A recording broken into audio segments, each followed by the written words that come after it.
Hi, this is Cycle Camp, and today's video is going to be installing a new set of springs in a Radom P64. Basically, I purchased this Radom P64 from Classic Firearms not too long ago, and as most people are aware, these are great little guns, but the double action trigger pull on these is fairly horrendous. The single action is very smooth and sweet, probably 4 or 5 pounds, very nice. But the double action, you really have to pull them in order to get them to work. So basically, what most people do is they go out and get another set of springs, and you really only need one spring. But basically, I bought both the recoil spring from Wolf. And for those of you that can't see the part number is 53422, which is a 22-pound load-rated spring.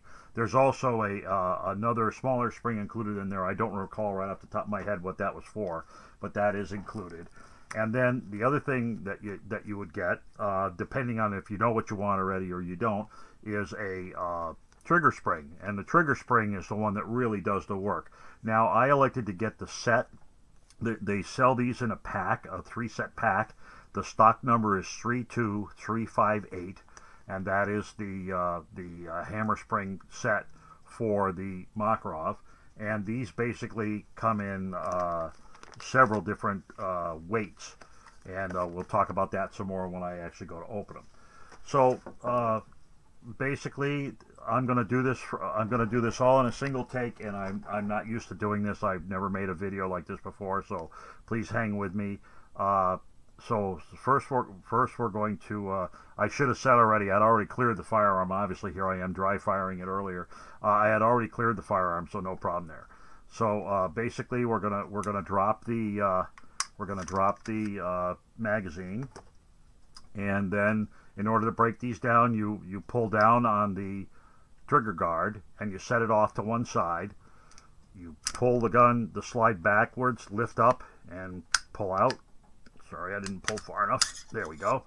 And the whole thing comes out. And here is our recoil spring. You just yank the real recoil spring off. Not a big deal. Okay, so we'll set that off to the side. The next thing we have to do is get into where the trigger spring is. The trigger spring is inside the hand grip. So what we're going to do is we're going to remove the grips. Excuse me. I also am doing this in my office, and I don't have any visors or any of that stuff. So this ought to be get really interesting later on when we try to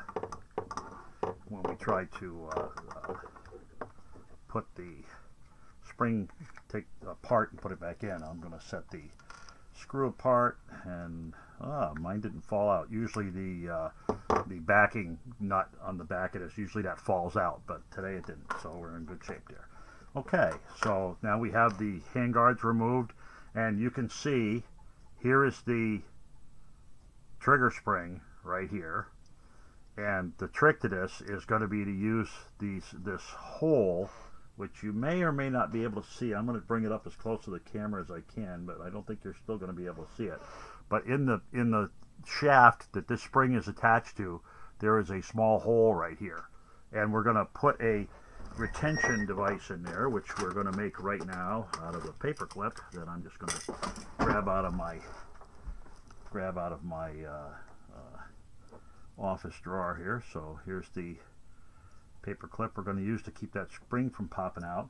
And I believe so now we're going to let the hammer come forward, which is going to release some of the pressure here, and not all of it. And now what we need to do is we need to drive out a pin that's right here inside the gun. So there's a pin right here, there's a screw, and then below it there's a pin. So we'll grab a punch out of my punch set, and we'll drive out the screw. This little pin, and you can see it. Hopefully, yeah, there we go. You can see it popping up there. Okay, so we're going to just push that right out. It's not under a lot of tension or anything. It's very easy to get out. Next, we're going to remove this assembly that holds this whole pin in place.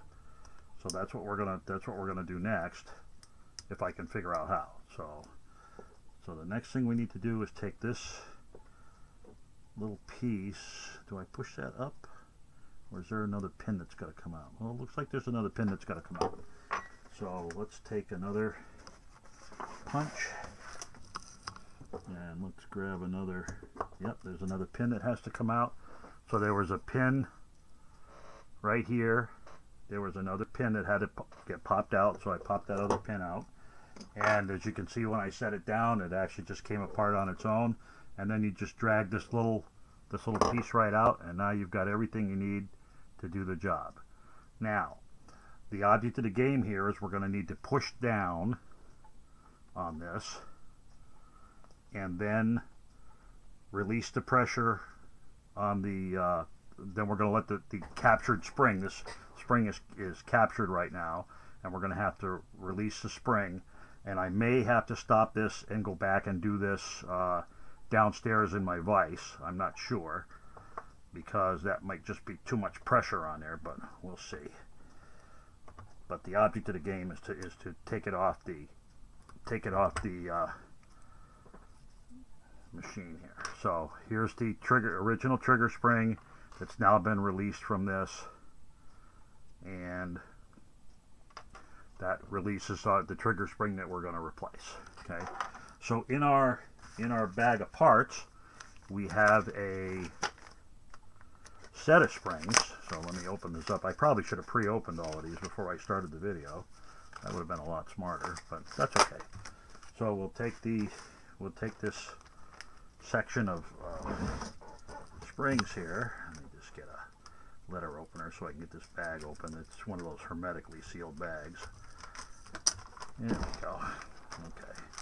And I'm going to use the lightest one. I'm going to go with the 18 pounder. So there's an 18, I think there's an 18, a 20, and a 22. Yeah, there's an 18, a 19, and a 20. And I'm going to go with the lightest. And if that works okay, because you figure that more modern ammunition doesn't have the really hard primers that you find in a lot of other stuff. So I'm going to use the lightest trigger spring here, the hammer spring. I'm sorry, the lightest hammer spring. I'm going to use the 18 pounder. So I'm going to take that apart, and so basically this spring is going to go back on this little assembly here, and then we're going to put it back together. And this is going to be the fun part. This is, like I said, this is where I may have to go back and do this again downstairs. But if I get really lucky, I might be able to do this properly. I might be able to get this to work right here. So I'm going to make a crack at it here on the table, and see if I can get it to work. And if I can't, then I'll go ahead and redo it downstairs in the vise, and then I will come back. And I think the real problem here is I need 3 hands, and that's what you need the vise for. You really need. Most people will just take this part and put something on the face of your vise so it doesn't scratch, and clamp this in a vise, and then you can, push down with one component while you do the other. So I'm going to take this downstairs and put it in a vise and put it back together, and then come back up. So hold on just a bit, and I'll be right back. Okay, so we're back. I went downstairs and I reassembled this little assembly here that has the spring and the keeper. So now I'm going to put this back in, and I think I screwed up because I don't think I really needed to remove that other pin. So I'm going to put that pin back in before we get started here, and I push anything else out of alignment. Okay, because I don't see anything on this bar that would have caused that to have been captured. So here we go. So we're going to put this back in here. We can figure out how. And again, now we're going to put in the small pin that holds this little assembly in place that has the spring and the keeper. I'll just drop that in. Now I'm going to I'm going to pull back the hammer to cause the hammer, the rod that the trigger spring is on. Sorry, I keep saying trigger spring and I mean hammer spring. I'm going to pull the hammer, and that's going to release this thing I was using as a keeper. Okay, so now we're going to function check it before we go any further. So we'll pull it back, pull it forward, pull it back, pull the trigger, and it's operating very nicely. Okay, so now we're going to reassemble the grips. I'll put the rear grip on first, if I can figure out how. Here we go. Again, this is my first attempt at this, so a lot of fun. I'm not what you would call an armorer by any stretch of the imagination, but I am a firm believer in that you should try to learn how to do things for yourself, and certainly, especially with something like a military surplus weapon, where they're fairly inexpensive. They're great guns to learn on. So I'm going to bring that, tighten these up just snug because we don't want to crack them. You know, they are made out of some kind of big light kind of material. Okay, so that takes care of the the hammer spring. And now we're going to replace the recoil spring, which is very simple. So let's just open this up. I'm going to get my letter opener here again, and we'll give this a quick knife it open a little bit. Okay, and we'll grab the other spring from there. So there's two springs in this bag. I believe this spring goes someplace else in the mechanism of this gun. I'm not sure where though. So that's a real good question. It may actually be a trigger spring. I'm not sure. But in any event, I'm sure I can look that up later on. So this is the new recoil spring. So we're just going to slide the recoil spring. Usually the tighter end is the end you want going against the barrel. So just so you know, and you can, if it doesn't push on easily, just give it a twist, and it'll twist right on. So there's our recoil spring. Now in handling the gun, I dropped the trigger guard.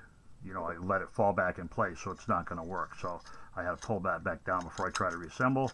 Now this spring is probably a little bit stiffer than the original. Oh, wait a minute. I forgot you need to have the hammer down when you know, the hammer cocked when you do this. So bring it down, and let's see if we can figure out how that way. Put that back on, put that back in. Gun fires. So, oh yeah, that is so much better. It's still hefty. I mean, I would say it's still a good 12 or 14 pound pull, but it's nowhere near as bad as the 25 that it was. And actually, the single action pull actually feels just a tad lighter. I wouldn't say it's a lot lighter. I'd still say it was a good 3.5, 4 pounds, but it's very nice. So basically, that was how it's done. I apologize for having to take the break in the middle because I couldn't hold the spring, keep the part stood straight up, and replace the keeper at the same time. So I apologize for having to do that. But all in all, very easily done and a much more shootable gun. I hope you enjoyed this. Thank you very much, and I'll talk to you again some other time.